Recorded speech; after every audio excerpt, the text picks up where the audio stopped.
Hello. Thanks for joining. Okay, so my name's Chelsea. For any newbies out there, I am the nutritionist and naturopath here at Slim by Nature, and I do these lives regularly. We have recently changed our format, so now we're doing just mini kind of 10-15 minute lives at lunch a few times a week. So welcome to today's. As you will have likely seen, our topic today is it fat or fluid? So this is one that I think is particularly relevant post-Easter. A lot of us are possibly feeling a little bit puffy or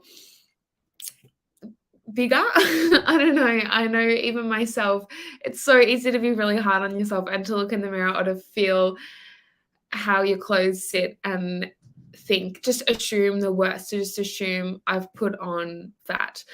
But actually, I mean, that may be true, but it may not be. So that's what we're going to cover today.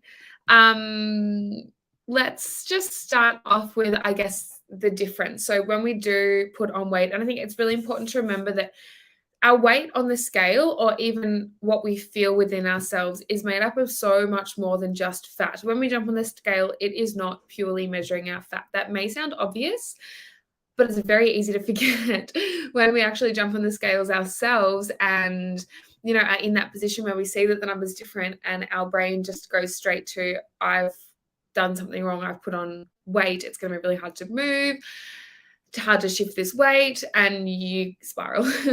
But I just want to remind everybody that the number that is spit back to us is on the scale is actually an accumulation of fat, fluid, muscle, bones, organs, other tissues, even factors like inflammation, hormone levels, gas is a really big one, stool is another really big one. The average stool is up to 450 grams. So if you haven't passed a bowel motion for a couple of days, that could potentially be a significant amount of weight that is sitting on your body that is going to measure on the scale. And another thing, when we eat more food, our bodies hold more glucose stores called glycogen. And every glycogen molecule holds 2 or 3 molecules of water. I think it's 3. So that just shows you that when we do eat a little bit more food, one, we have that extra weight, but it's not fat. It's just an extra amount of volume that's adding to the weight on the scales that's coming from just stored food, but then also stored food energy, but then also the excess water that comes with that. So there are so many things to consider. Yes, it may be fat, but it also may not be. So really, really important to remember when we do gain fat, our adipocytes, so the actual fat cells, become larger, or sometimes we can have more of them.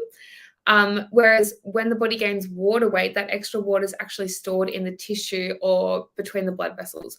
So it does sit in slightly different spots. That is why, when I say puffy, I think it is a pretty good term to describe that feeling of when you may be holding a little bit of water weight or a little bit of extra fluid, because you do just feel puffy. You don't necessarily, it's a different feeling. So how do we actually know if it is fat or fluid? I know this might look cheekier than what it is, but it's just kombucha. I really like to make my drinks an experience. So I like to drink kombucha out of a cocktail glass.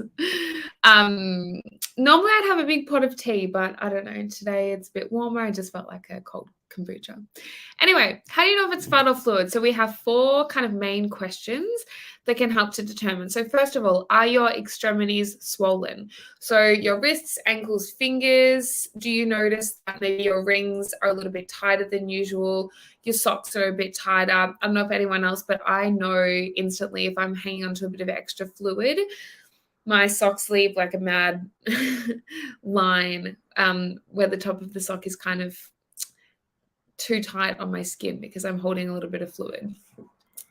If the answer is yes, your extremities are a bit swollen, it's likely fluid. If the answer is no, we'll reassess. Let's go through the other questions. If you press on your skin, does the indent stay there for a couple of seconds? So I can't show you because mine doesn't do it right now. But sometimes if you press on your skin and then let go, it stays kind of indented. And I will point out that this naturally occurs more as people age. But you may notice differences like day to day or week to week in just how quickly your skin is bouncing back from being pressed. This probably isn't the best spot to do it anyway. Maybe some people may have a little bit more, I don't know, meat on their arms to be able to press in, but you can tell a little bit better on your legs. If you press and the indentation stays there, it is most likely fluid. That's how fluid responds. If it's fat, it doesn't tend to stay indented. It will just kind of go back to normal. So it's another sign. If it's fluid, most likely that's why, because the skin is, if you press and the indentation stays there, it's most likely fluid. Have you gained weight over a short period of time? If yes, this is likely water weight, as it actually takes longer for fat to register on the scale.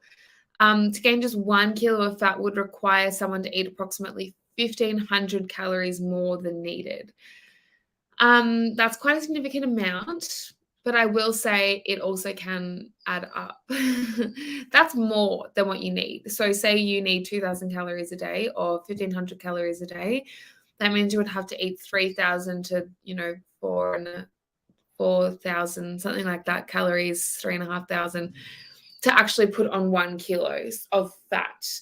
And also everyone's different. So not everyone may even, their bodies may not even uptake that many calories.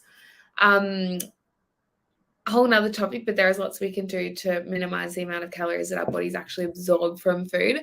But that's another really useful one. If you have jumped on the scale, particularly for those who do weigh themselves regularly and have a pretty good idea of what their body's doing, if you have jumped on the scale, and it's been consistent for days, weeks, and then one day you jump on and it's significantly more, it's clearly not fat. Something else is there. It's most likely fluid. It could be stool if you haven't passed a bowel motion.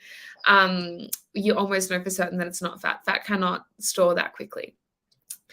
Is your stomach swollen and bloated, especially after meals? Again, if this is yes, we know it's not really just fat then, because fat doesn't necessarily show or store instantly as bloating. It is very, very different. I think anyone who's experienced bloating knows the difference in that feeling between when you are bloated, and you can even see it. You can see what it looks like when someone who's lean is bloated, or even if someone who is carrying a little bit more weight when they're bloated, you can tell the difference.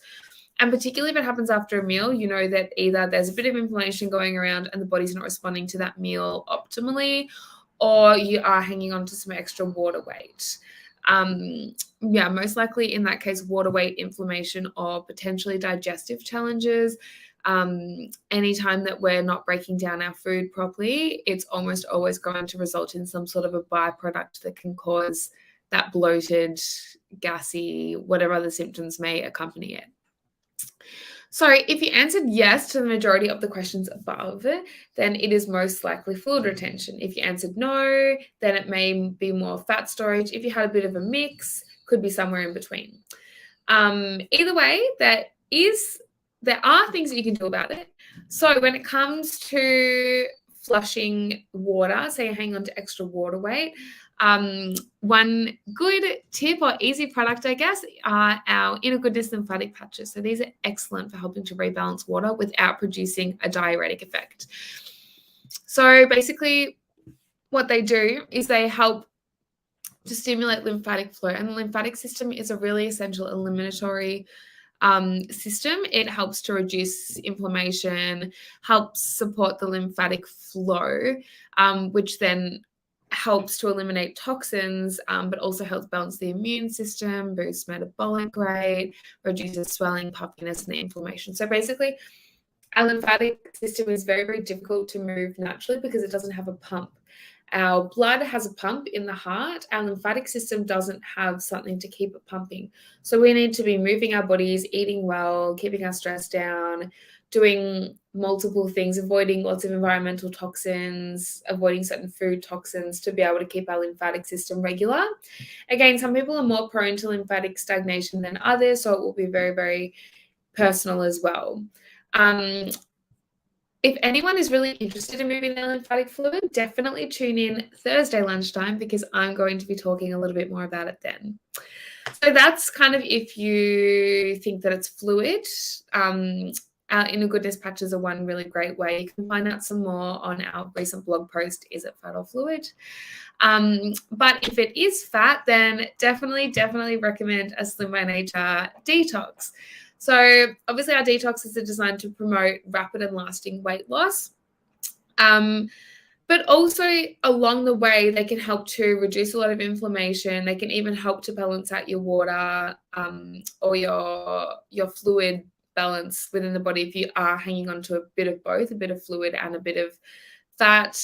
You get a wholesome meal plan. It's completely holistic. So we're not just supporting kind of that old detox just through the colon. We are kind of helping to heal the gut lining, to rebalance hormones, to help your skin, to help you sleep, to help you metabolize and digest food better. So it is a fantastic program, not just for weight loss, but also particularly if you are having any other symptoms. So many symptoms come back to our weight and our gut, and our detoxes target both of those. So thank you for joining me. That is a quick wrap up of Is It Fat or Fluid? Again, if you'd like some more information, please do jump on our blog. You will see this blog post is up there. And if you have any other questions, please feel free to leave them below. Again, thank you so much for all your orders over our Easter sale. Our dispatch team is very, very busy working to get those out to you, so they will be on their way. Thanks for joining, and we will see you Thursday.